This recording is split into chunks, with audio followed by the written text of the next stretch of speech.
Hello everyone, Jackie Ding here. Just letting you know that this video is a podcast that I did with the guys at SlipAngle. I loved speaking with the guys, Adam Jabay and also Abram Schmucker. They're basically the guys behind running the Grid Life Time Attack and GLTC section. So be sure to go give them a follow. I'll post links down below. It's a very motorsport focused podcast that I personally really enjoy listening to. Enjoy this little graphic assisted podcast. Thank you all very much, and see you all in the next one. I'm really glad I got that out of the way now and not during the show. All right, we're good. Oh, man. Mistaken identity. So, What's up, Dave? we're at game night again. Sorry, Alex. I have met you, too. There's so many people that look the same here. It is weird, eh? What's up, Jackie Ding? Hi. Hello, guys. We're doing another show. This is Time Attack Superstar number 2. Time Attack Superstar number 2, Jackie Ding. Number 2. Who's number 1? I don't know. You recorded with us maybe a year ago. That is true. Oh, yeah. This name was of the before show. you got Super number 1. Yes. I can actually hold that if you don't Before want to I hold got that out. yes. Thank you. So you were at I can't believe I round did that. whatever So mistaken. at Gingerman at the end of the year. Yep. And Abe can't hear me because he's got you, earphones on in. our show, released that you were going to move away from the S2000 and you were going to start developing the TA90. Yes, I remember that one. That was Honda Meet. That was Hanamate. Oh, that was Hanamate, yeah. That's so long ago. Yeah, it was a That was quite long non-competition event. We actually had free time, Babe. What? That's what happens when we aren't running Time Attack cars. It is only half a year, but for us, it feels like it's been like It was a a full lot. season. That was a lot of events ago. Yeah. That was like 8 events ago for us. God. Yeah, for sure. So how'd the first Supra go, Jackie? It went really well. Yeah. Until I became part of M1 Concourse. Yeah. And I know. yeah. I had to help tow it off. Yeah. Sorry. No, it's fine. Sorry. It's not my event. I just run it. It happens. Yes. Does No, happen. yeah. It does happen. Yeah. So, you bought a new Supra. Yes. You took it to Road America or Road I Atlanta think the first we event? went to Road Atlanta for the first Grid Life event. You took but it up to a CSCS You had event. a lot of yes. wind Right. buffeting issues. Yes, wind buffeting issues was huge. I think on my old GoPro video setup on my helmet, Right. and the S2000 never had any issue. Moved into the Supra, you couldn't hear the engine. It's just wind buffeting. Really? Yeah, it That's was really weird. bad. So now the only solution I have to solve it is to have a secondary camera on the back of the car right above the exhaust. Okay. That's how it picks up all that noise and not the wind buffeting noise. I still haven't solved it, but we Man, have fixes YouTube for it. problems. I know. That's a YouTuber problem right I there. know. I That's know. a problem How I many don't know about. subscribers do you have now? We have almost getting to 19,000. That's pretty I think rad. you're over 19,000. Are we? I gotta double check. But Yeah, we're I close. just looked at your channel the other day. That- Somebody sent me the video that you did with my car. Oh, yeah, I and, did that. And I was like, wow, Jackie's almost at 20,000. Yep. I'm sorry. I was supposed to make that a series, but the video didn't do so well, so I stopped. Yeah, you should have looked at the car more instead of my dumbass. I know. I Yeah. know. That was a mistake. People wanted to see Yeah. fast laps. Yeah. Should have let you drive. I'm sorry. So, you're through the first chassis. Yes. And, that was unfortunate. Yeah. Through no fault of your own. It was just an awkward thing. I watched the video. and Well, was it just might have been a little bit of Jackie's it was fault. just I'll raise my hand. That was my dumbness. Well, when you get in the grass in that it's like a hard right-hand sweeper at M1. Yeah. And that grass gets slippery. Yeah. It's real slippery. But I'll be honest, I like the red car better anyway. The red car's way prettier. yes.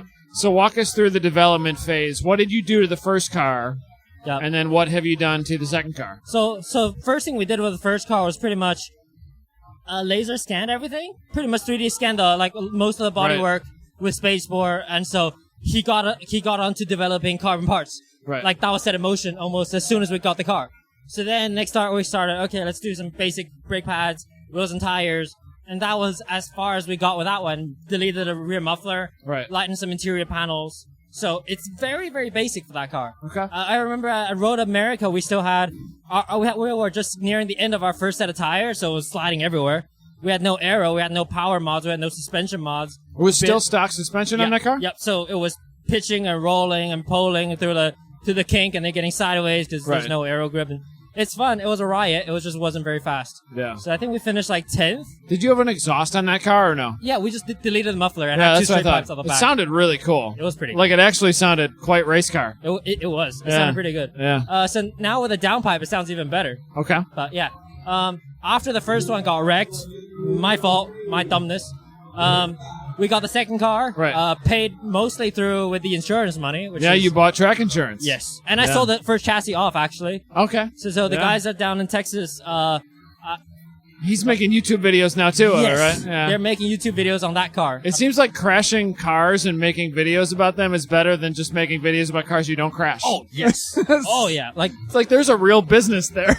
car repairing YouTube channels. Yeah, yeah. Like, they were telling me, like, That- oh, yeah. The guys who bought the The Viper. Viper TA, Yeah. they've got like I don't know, like 600,000. It's ridiculous. This is a big Over half a number. million. That's So what they do like for a living is make Repairing the- videos like- of crashing cars. I had so many YouTubers fighting over my wrecked chassis, trying Really? to buy it, because they want to be the first person to repair a wrecked Supra in Right. the world. Because Right. they can put all that in the YouTube headlines and make all the clickbaity videos So they so when want. Jackie crashed that car, Yes. I walk out there and like we're trying to make it do something. Yep. Like that thing wouldn't do a thing. Yes. Like it wouldn't start, it wouldn't talk to you, like Yep. it was all error codes and like it hated its life.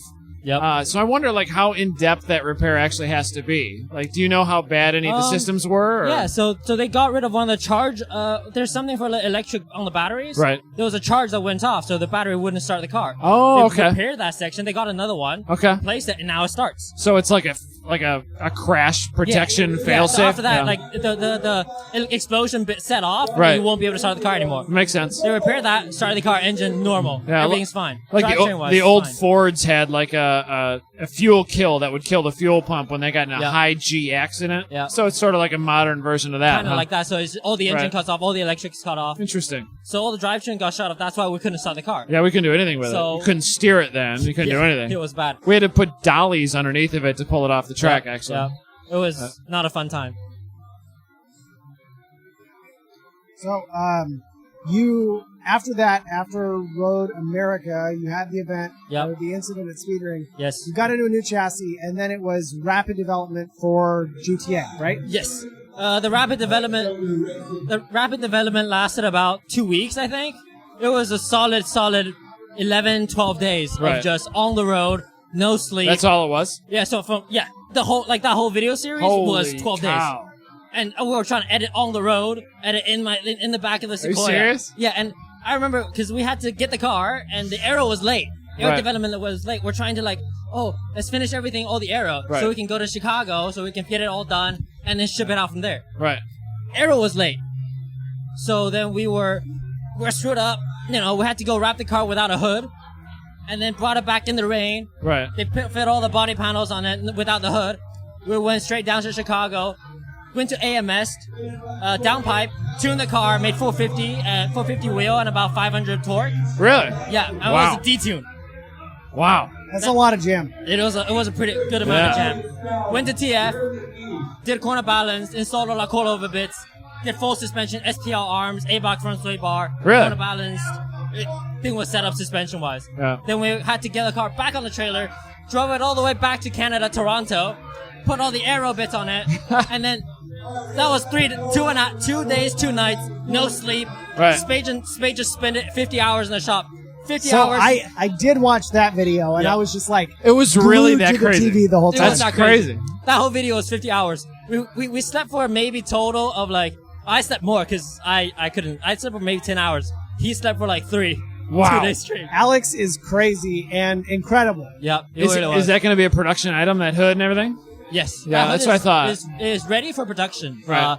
We're the front lip. We're still working on it, but Right. Space is also working on moving. So they're not going to be ready for production. Hopefully in a half a month or so. It's a really cool looking piece. It is. It looks really cool. Yeah. We'll make it better. And I remember when I was watching the video, the hood basically has kind of the fenders in it also. Yep. And you didn't have any cutouts for fender vents. Yep. And Right. that was something that you did. Was it while you were Button Willow or on the way? So yeah, the car was shipped out, right?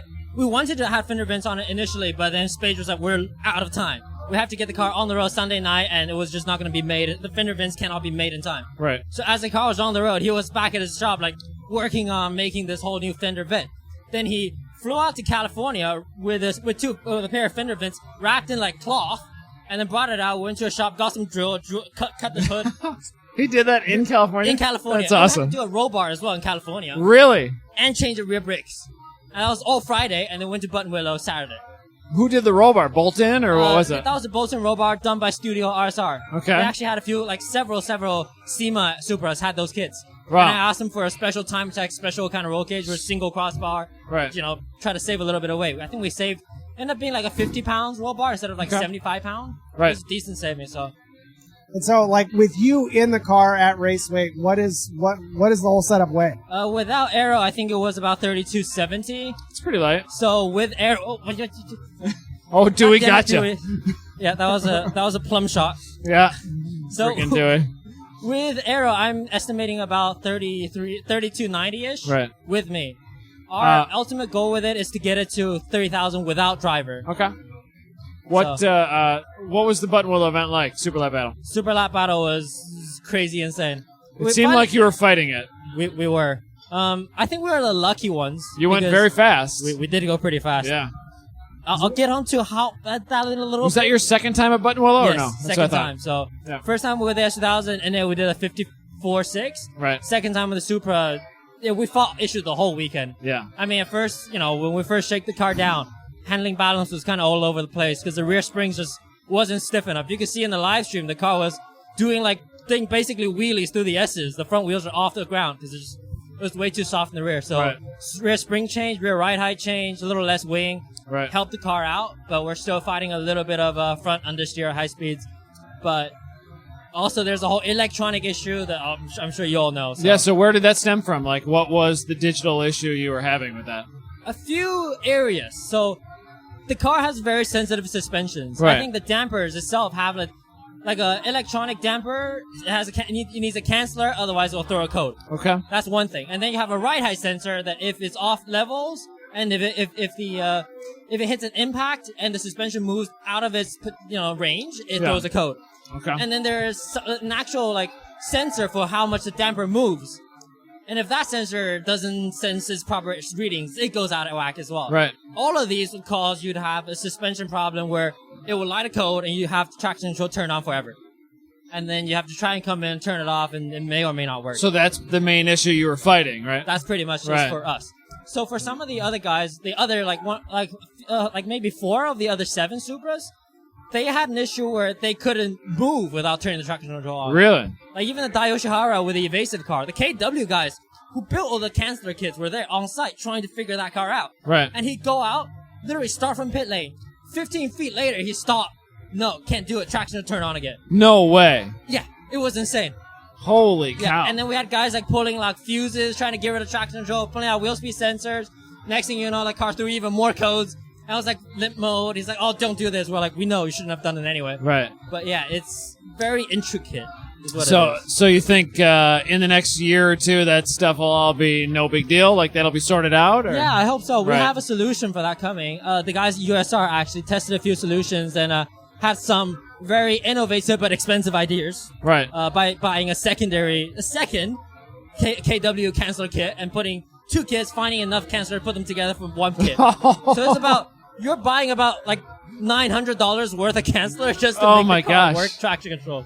So when you arrived there, it wasn't throwing any codes. Everything was plugged into cancellers or whatever. Yeah. And it figured out that you were messing around with it, and it shut the party down. Oh yeah. Was that a dangerous transition into traction control or anything, or was it? We have. Yeah, it was. Because I've heard on some new BMWs and stuff, if it starts to invade your inputs, that the car can get unsafe to drive, and if that happens in the wrong spot on a track, that it's bad. It is pretty bad. Yeah. I remember speaking to you guys about it, in Road Atlanta. Right. It was turn 5 where you have that S's at the end of the S's going up the hill at the left. Yeah. Sometimes you accidentally touch a curb on the right, you're not supposed to, and then there's a lot of suspension movement. Right. In my first car, when I did that, sometimes you're under braking and you're trying to correct the car, doing a lot of quick steering movement, under braking. Right. The Supra really freaks out about it. Really? And it will just yank it will just break the right side front wheel. Right. And when you're turning left. And suddenly you're just going straight because the car is wanting to save you, and you're not trying to have it save you. Right. And you're being pulled straight towards the wall. So right. Yeah, that stuff. I mean, that's that gray area of like all this safety stuff might not be that safe in our environment. Yeah. Like it can get sketchy. Yeah. But we're working on maybe getting paperwork on maybe figure out how to turn these things off. We don't know yet. We're hoping to know it by NCM. Right. So it will be great to be able to run the season. I hope it goes well. Yeah. That's the stuff that scares me with modern cars, though. That's hard to fix. It is. I mean, I was hearing you guys' podcast the other day, like talking about, what year would be like the ideal for Alex Moss and it was like 07, no? So 06. 06. I mean, my old S2000 was 07 and never gave me any problems. Yeah. Well, I mean, it's probably pretty car dependent. Yes. But, it was pretty car dependent. So with this, it's tricky, but like I'm not gonna lie to you, there's so much potential. Right. When we did that 50-0 at Bunwillow, it was third hot lap. Yeah. What was the fastest you ever went in your S2000 there? 54.6. And that was supercharged, right? No, that was NA. Oh, I thought you had the supercharger on there. No, last year. Or that was COTA. You had it after COTA. So if we go to COTA this year, right, with the Supra, we'll know exactly how much faster it is compared to the supercharger. Or Mid-Ohio, and Road Atlanta is also one we want to go to. So. Well, how was it? What tracks have you done with the Supra that you did with the S2000? You did M1. Yeah, M1. Road Atlanta. Road Atlanta for sure, yeah. Right. I think the biggest difference at Road Atlanta was even, we went there with the Supra, basically stock with just brake pad and tires. Right, yeah. Versus an S2000 that was aerial out, suspension, corner balance, supercharged, everything. Yep. It was as on it as we could. Right. The S2000 ended up doing like a 34.1. Right. But basically, bone stock Supra on tires did 35.0. It's pretty ridiculous. It is ridiculous. And I'm not going to lie to you, that Supra, even without the aero, feels way more stable at Road Atlanta turn 12 than this S2000 ever did. Really? Yeah. It will never get loose. It's that stable. Did you have bigger tires on the Supra? Or? No, because the S2000 we had 285 squared. That's what I thought. And then the Supra was a staggered 255, 275. And really? it weighs like 500 pounds more. So there's some good stuff about it, though, huh? I think just the aero property, it's just in the whole aero design in the last 20 years. The S2000... Not gonna lie, yeah, it's a brick. It's a bit of a brick in the wind tunnel. Versus Supra, it's very sleek and it's very neutral, so it just gives you so much high-speed stability and so much confidence. So okay, that's interesting. Yeah, it's one of the things we like looked at the car. It's one of the trade-offs I was kind of willing to make. Right. I look at Dewey. He's very much gone the other way. With a older chassis that's very light, and throw up under power raw at it. and brutal and no safeties and it's very brutal, so the power to weight ratio is very good. Right. Versus on our hand, I'm willing to sacrifice a little bit of weight to gain that aero property, to gain that stability, to gain that modern chassis, to gain the technology that comes from the last. God, compared to his car, like 30 years. Literally 30 years. 30 years. Yeah, his Subaru was probably... mid-'80s, right? Yeah, that chassis was probably designed in the late 80s. Yeah. It's an early 90s car. Yeah, so it's two very different philosophies. I kind of love that, those two cars can sort of compete. Yeah. And, they'll probably be pretty close this year. We're going to find out at Gingerman if we can compete. That's a goal. We're really hunting for it. Yeah, I'm excited about it. One thing I've been wondering... is what are you going to do with the S2000? S2000, actually, Alex here. Yeah. He is going to be taking a lot of initiative on that project. It's going to be our PhD Racing Halo car. Okay. We want to make it, we know that Moss last week said he want to make it the fastest S2000, his car the fastest S2000 in the country. We want to make our S2000 the fastest time attack car in the country. Well, in North America. Time attack car? Yes. Like all time attack? Well, going after Will and life. Unlimited? Yes. That's wild, man. That's a long plan. It is a very long plan. We want to go for it. I hear you got to cut the windshields down to be cool now. Yes. Is that what you're going to do? We can do that. We can totally do that. It's no big deal, right? No big deal. You're going to be faster than the Big Bad Wolf? It's a fast S2000. Big Bad Wolf is quick. And that's a fast car. Robert is such a genius. And, dude, he helped me out so much. How did that car even do that? I know. It's so shocking. I remember that one lap, the rocket kind of anti-lag manifold that keeps cracking when you keep welding together. I look at that and I can't do that. No, it's so I've cool. 4 years of engineering school. I still can't do something My like favorite that. thing about the Big Bad Wolf is launching 2 jet skis at the boat launch. Yeah. Yes. Yeah. using it as a car. Yeah. Or as a truck, actually. Yeah, just pop the sequential into gear and roll it back. It's so wild. I do like it because it's the ultimate road S2000. You can still drive around the road and do one lap. Literally. But for us, I think that will be our goal. Would just be an all-out time attack car. Okay, that's exciting. Alex is. You mean Charles? Sorry, Alex. Charles is a different guy. It's dark in here. I've met 1,000 people again today. Yeah, you're like enough. the same size person. Yeah. No, I've called Abe somebody else all the time. It's no big deal, right? It's fine. Yeah. We'll try to make it good because we have Mikey on board. He's going to be taking care of all of our power compartment. Yeah. So Turbo K is literally right down his alley. Oh, you're it's gonna do a the K Jack Car series? engine. Yeah. Yeah. That's what Mikey does. Mikey will do crazy things. And we have Spaceport to do all the aero. Right. And on Will's car, we know Space can do all the aero he wants. Yeah, and that'll be really cool. So, very cool. That's exciting. Yep, it is. It's a long-term project. I wondered if it was just going to be like relegated to daily driver status or what. No. That's cool. We're way past that stage. And then you and I talk about the 886 all the time. I was just going to mention that. You've got this other car. Yes. He's got this ancient Toyota. Yes. Any plans with that? Oh my God. The 886 is still, I speak to you a few days ago, like it's the car that I've been wanting to drive the last 4 years in college. More than the Supra, more than the S2000, more than a Ferrari even. Like I want that car so badly, but I'm too dumb to fix it myself. I don't have the time to go try to... You got that connection to it because it was early on in your car world, It is the first car I ever owned. Yeah. And it's the first car I passed my driver license testing. That's right. It's my late grandfather's last gift to me and everything, so that's a lot of sentimental value to it. And to me, I want to get it back working, so we're hoping to get it running in a month. Right. And then it's a long road prep to GLTC, maybe. You want to do a wheel-to-wheel cage, or? Yes. I think whatever you do, you got to put that N2 body kit on it, the wide body. Yep. I'm thinking, so good. We're just discussing with Alex. I mean, like, if we do have an accident with a stock body A86, where are you going to sort some body panels? Yeah, if you crash it with an N2 like wide body, I can always find a replica body panel, just stick it on and everything. Right.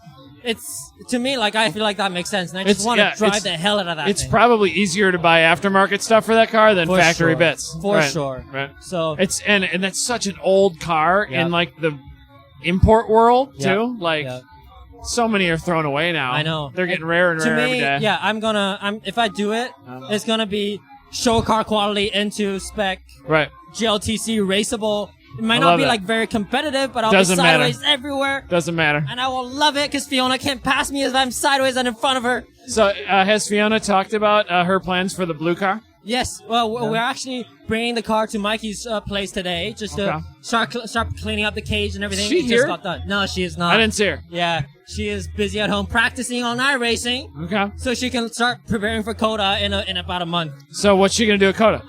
Well, she's going to be doing GLTC. She cage it? It's already caged. It's done. It's done. Okay, cool. Now we just need to start like removing all this, doing all the safety stuff, remove the supercharger, and then she's been texting me about like fire systems and stuff like that. So that's awesome. It's exciting. So we have a lot of projects going on with PhD. Yeah. Who did the cage for it? Top Garage in Atlanta. I think. Oh, cool. Yeah. Oh, that trip was on the way back. That trip was bad because the 12-hour drive. Had a puncture. Then nobody had the tire, and then. Yeah. It turned into 3 days. So sometimes that happens. Race cars are hard. Yeah, it was very hard. So we're kind of into 2020 now, and we've got COTA coming up. What does the 2020 schedule look like for PhD Racing? I think big focus for us is grid life. We start from grid life and we love grid life. And this year's calendar, especially, was just like everywhere. Like I want to go to this one. I want to go to this one. Actually, I want to go to all of them, so I bought the all seven races. Did you really? Yes. We tried to space it out a little bit more for you. So for us, in terms of schedule, I was like, wait, I can do 2 events every month, pretty much. Whether it be a grid life event or a combination of something else, or just 2 grid life events per month. To me, I'm like, oh, this is freaking perfect. And I love that. Basically, all between my 2 semesters of school. So I'd be finishing school and then race, go back to school. Is it really? Yeah. That's so I'd be full time in Chicago, playing race car stuff. Working on PhD, trying to make the Supra work better, and hopefully beating Dewey's ass. Well, somebody's got to beat Dewey's ass, right? Yeah, I know. Hopefully it's not Abe or I because he's been a naughty boy on track. I think Dewey's he's fast. pretty reliable. Dewey is fast. We know. I couldn't believe. I watched that video today that Gears and Gasoline dropped. I know. Yeah. I couldn't believe how fast he went at Road America. I totally forgot about that. Well, and I remember I mean, obviously I'm on the film talking to Dewey about needing a push, and it's because his car shit the bed, not on track. In the grid. Yeah.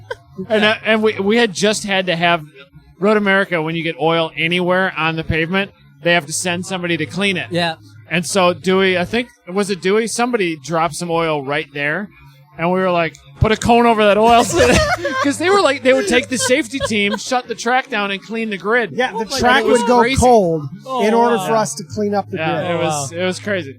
So we covered up a bunch of oil in the grid with cones so that we could preserve the day. That's awesome. That was a hard event. That's why people you should come to the track Grid is Life. almost too pro. It's almost too much. Like, so I was at Barber last weekend, and there was a rainstorm coming in. I had left Indianapolis and beat this like gigantic storm front to the track at Barber. Right. And the storm was coming in, but it wasn't supposed to get there for like another 40 minutes. Right. And they killed all track operations and just brought everyone in, and we just sat in the clubhouse for like 90 minutes. And I was like, this is not a Grid Life, because we would have been out until the lightning struck. Well, yes. Well, most tracks are like, all right, they have the radar app or whatever, and when the radar gets within a certain distance, that's when they kill it. Yeah. And usually it's like 5 to 10 miles. Yeah. 40 minutes is a long way away. Well, no, what was especially weird is it was like over the lunch hour also. Okay. So everyone breaks for lunch, and then we're supposed to go hot again. Right. And they just didn't. Man, it's like, why wouldn't you not just postpone lunch? Yeah, that's not how it works always. But HPDEs are easy. Wouldn't that be so easy to just do those? No. All right. But I do know you guys did keep the Autobahn open until that massive storm came in. And as soon as it was gone, run them. As soon as it was gone, it was green again. Yep, gotta run them, man. Yeah, right. Sell them spots. Gotta give them that track time. It was great. Thank you very much. No, and the funny thing about track time for these events is, not every driver will take advantage of every session. Right. But driver satisfaction is just the option to drive that session, right? So, there's a ton of time on Sundays that's available that almost no one ever uses. It's just so that there was there. the wettest, coldest Mid-Ohio Sunday or whatever, and there's 4 cars out there, and Jackie's like, can I go out again? I want to go out again. Oh, yeah. You remember that? Did all the track time in a wet Mid-Ohio. We did. That was so much fun, actually. Yeah, it's a scary, wild place in the rain, man. Oh, yeah. I'm excited to see the new car, man. I think it's going to be a fun year. We're very excited to go to NCM. I was just talking to Matt about, trying to work out the sound limit and everything, because we're trying to work out Matt Busby? Yes. Yeah. Trying to work out a custom exhaust and everything. So a lot of times it seems like turbo cars don't have too much of a problem. All right, perfect. We're fine. Turbos are really good mufflers, which is cool. Good. So, I'll straight pipe it. That is something we do need to talk about on the show more, is mufflers at Maybe NCM. we should have Matt on the show. We probably should. We could probably get him on the show. He's a very nice dude. Yeah. Seriously, the Laguna Seca spec exhaust. Up and around. And I sort of built one of those for my hatchback, just up and aiming the other way. I think I remember showing that. I think you did that for scene points. I did do that for Hot Boy points. All right, well, my voice is dying. We're into this thing for half an hour. I think we need a show with Jackie. That's a pretty good show. Jackie, very fast time attack show. I like it. Where do people find the YouTube things and all the stuff that you do? YouTube things, Jackie Ding, JackieDing. Yeah. Instagram, Jackie J Ding. It's that easy. Jackie J Ding. Yes. Help me get over 1 million subscriber by 2030. That's our goal. I don't know if you're going to find that here, but eventually we will. I mean, with us, we're not the channel for more subscribers. Don't worry. By 2030, I'm sure we'll get you to 1 million too. Maybe we can convince a bunch of our old listeners to go to YouTube. That'd be cool. That'd be cool. No, it's been fun seeing you progress throughout the year. Thank you. Throughout the years. And the first time Jackie ever came to a time attack that I remember, you came to another one, but the first time I was like, I know who that kid is. Yeah. He was at Autobahn, and he had wheels strapped to his convertible roof on his on top of his car. And he strapped to the soft top. Yes. He slayed everybody at that event. It was so impressive. I was so happy. That was like 3 years ago now. Yeah. That was the first. That was the first kind of like the real big win for me. So yeah. I enjoyed that one very, very much. Yeah, that was the wild weekend. That was the first time I was like, I know who that kid is. That kid freaking rules, because he's got tires strapped to his roof. Yes. And we won that one. Yeah, that was fun. Yeah. I appreciate your loyalty to the series too, man. It's been nothing but fun running with you. Same for Just us. got to keep you on that black stuff instead of that green stuff or dirty stuff. So if you remember, the finish line at Road America during our brackets was, I don't remember the corner numbers. I It's, know, what is it, like 13 or something like that? Basically right after the apex. And I'm in I remember this. pickup truck. We're doing timing and scoring from there. Because we use an autocross timing system for the bracket battles. Yes. And so, like, face forward, I'm watching the start of brackets, and behind me is the finish of brackets. We're in that, like, cutout lane right I already know what you're talking about. Yeah. And we see Jackie Ding come by the finish line, like, full sideways, and we were like, oh, no, oh, no, oh, no. Save it. Yeah. Do you know, that for that corner, I actually planned that out. I spoke to Dan That was Lewis. on purpose. Yeah, that was on purpose. I spoke to Dan Lewis. I told him, like, wait, so you look at the layout. If you're full throttling through it, even if you spin the car, I bet you I could rotate the back of the car with a transponder, pass the line quicker. So in that battle with Sally, I know she was like in front of me. I'm like, I gotta go for it. I'm doing it. We weren't using transponders for that one, though. Oh. It was digital eyes. It doesn't matter. The back of the car went past it anyway. So, That's awesome. I did it. I went past the line. I'm like, hell yeah, I think that worked. Wait, I'm doing like 70 miles an hour backwards, and I'm on the grass heading towards the tire wall. It's a really bad idea. It's a really bad idea. I thought about the execution. I didn't think about the end result that would lead me towards the wall. You gotta think all those steps, man. We stopped about like 3 feet before the wall, but little did we know we're gonna wreck the car on the other side. So There was, I saw like a block of like 30 images. I forget which. It might have been Sullivan. One of them guys just machine gunned the whole thing. It was like, I think Jackie's gonna wreck that car. Just go. I sent that to Super legend Max Orito, and he loved it very much. That's what. Yeah, yes. I remember. That's the story that I heard afterwards. Orito so you had you also had a big feature on what? Toyota something recently? Oh, dude, that's insane. Like, really? Yeah. So when we got the car, got the first car, right? A bunch of guys that worked at Toyota was like, "Yo, you want to get on TRD.com? Like, we'd love to do a feature on you." Right. So they got me to a news agency, and they wrote this whole interviewed me, got this whole question. Somehow they twisted me into this like F1 caliber driver. And they titled the article "The Beast from the East," and I weigh like 120 pounds, dude. Like they wrote me as this. Beast I gotta find that. East.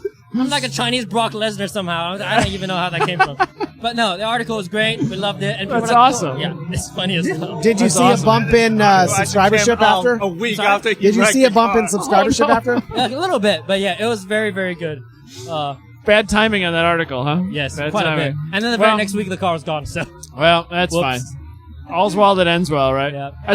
It's a testament to buying track insurance. Yes, track insurance is good, especially if you're a dumb 21-year-old kid who's going on M1 concourse. And in a car that you probably don't want to buy two of. No, no. Track insurance paid for the second one, so I'm all right on that one. So has it been easier to find parts and supplies and stuff as more inventory begins to show absolutely. A lot of aftermarket parts start becoming available too. So awesome. Now, if I've been to control arm or something, I go straight to SPL. They make everything. Already? All the arms on my car, except maybe the rear lower one where you have the spring seat on it. Right. Everything on it, SPL. Cool. So if I've been anything, it's all universal. They ship me something out real quick, it's on the car, like That's next good. day. That's good to know. It's very, very good. So having these great sponsors and supporters on our program has been huge. Awesome. So what partners do you have for 2020? 2020, big one is AMS Performance. Okay. They've been a forefront, they're, a lot of people know them from GTR drag racing, and it's insane that they do like started with Evos, GTRs. They VW stuff. A lot of for sure. A lot of modern things. A lot of people think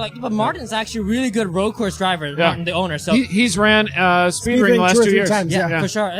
And like they've been doing a lot of engineering work on that one on the Supra, and they have so much things working on, like including a water tour intercooled intake manifold, right? That'll take nitrous, meth, port injection, anything you throw at it. Nobody's working on anything like it. And anybody's, they're working on so much cool stuff that I can't even tell you about. So right, and they do a lot of stuff in house too. A lot of production right in house. Yeah, they have like 4 3D printers that's always running, right? Always printing out stuff. So to be able to work with them on something like this has just been amazing. Right. Who's the rest of the people that have helped you over the years? TF Works, obviously, they've been a very big suspension partner on us with Reinhardt also.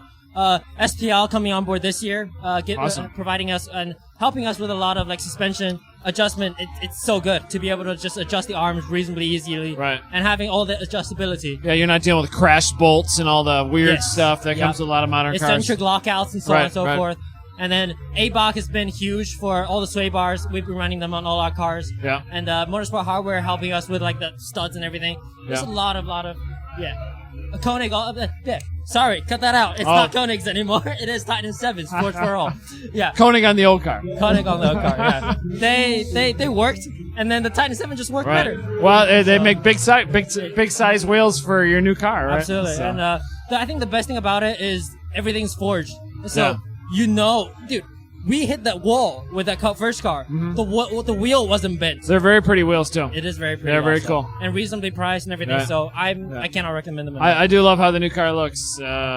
Big fan. It'll be fun to see. Thank you. We're hoping to make it prettier, make it more aggressive, make it still within the Street Mod rulebook, and to make it ice cream passable. I love that. The Street Mod rulebook, like there are a half dozen cars that are at the limit, and they're all so different. Yeah, they're all so different. It'll be a fun series. So I think it's for me like the variety, which is insane. Also, we know there's a GT500 Shelby coming.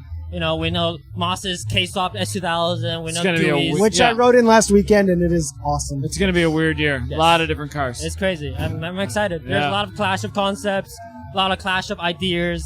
The GT500 on 285s, that's going to be weird. Yeah. I bet it's going to be really difficult to drive. That's a big car. It's either going to be a rocket ship or it's going to be a pig. Right. It might be both. Eric can drive too, so. Yep. We know. Yeah, we'll see where it goes. It's exciting. What a crazy time. Yeah.